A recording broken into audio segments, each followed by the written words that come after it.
Now to put the spotlight on ISMT as we promised, and Mr. Ravindranath Gumaste, the Vice Chairman, is joining us on the show. Hi sir, good to be speaking with you. I wanted to just begin by discussing this solar plant that you're going to inaugurate. What would it mean with respect to cost optimization? Because I'm guessing this is a backward integration process which you're entailing. How does it help the business? It's our stated policy to go green.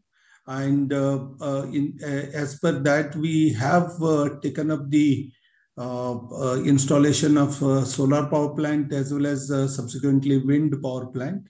And the first phase one, 70 megawatts of solar, part of that we have commissioned recently, and 30 to 35 megawatts is getting connected right away. And we expect that within 2-3 months, it will go to full capacity of 70 megawatt solar.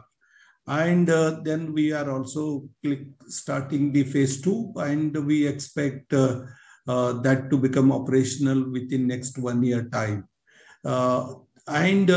This has huge impact on our cost of power. We were at 16-17% cost of power and fuel, and we would like to bring this under control and reduce it to become cost competitive as well as go green.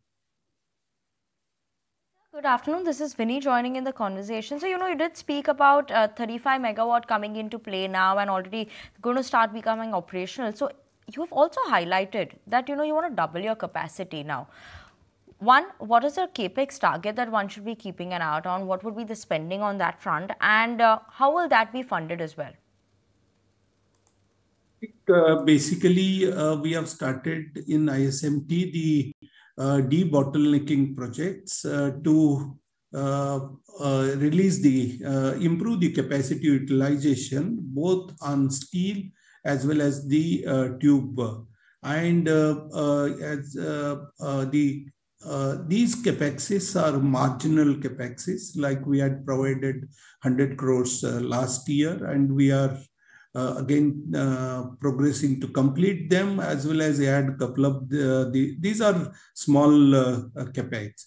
The major capex is in the power area, the solar power and the wind power.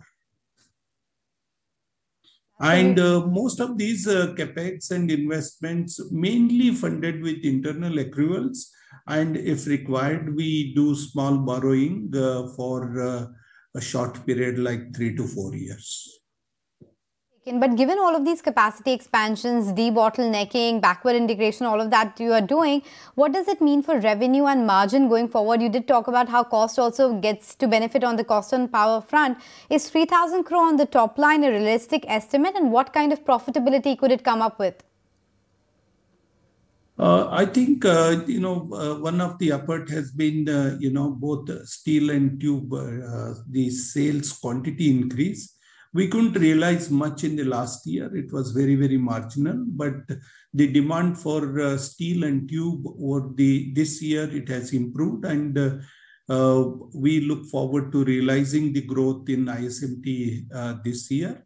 And from that angle, I think 3,000 crores of top line is realistic, and we should do even better than that. And with respect to margins, I think I have stated, and you have all of you have seen that with the solar power and the productivity increase, we are driving the cost down and improving the margins. But there are also market realities. You have seen the iron and steel commodity price corrections, which put pressure in terms of reducing the sales value. And also they have the impact and pressure on the margins in general and iron and steel. Last 1 year has been quite challenging, and slightly more than 1 year for the iron and steel in general. We are trying to overcome all those and bring the refocus on cost reduction projects, the productivity improvement projects, and then still keep going with the growth and profitability improvement.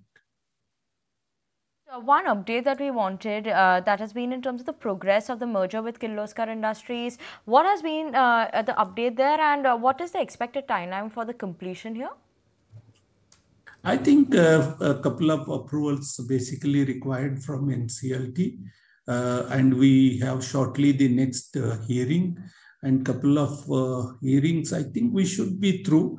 Our target was to complete in July, August. I am quite hopeful it should still happen, but always I would like to remind myself that these are regulatory approvals. There could be delays. Everything is not under our control. Have to go on with some realistic expectations around the timeline, right? So for the investors, would you be able to give us some sense? 6 months, 12 months, what's your realistic estimate? Of course, we won't hold you to it, but what's the best estimate? On the merger, sir. No, I think my expectation is next 3 months and not, and that is realistic and it should happen, but it all depends on the regulatory approvals. I understand that. So next 3 months, we should expect perhaps that merger approval to come by. Top line of 3,000 crore looks very, very realistic, and all the efforts that you're driving on efficiency would mean good news for the margins. Thank you, sir, for making time and speaking with us today. If you like this video, then like, share and subscribe to ET Now.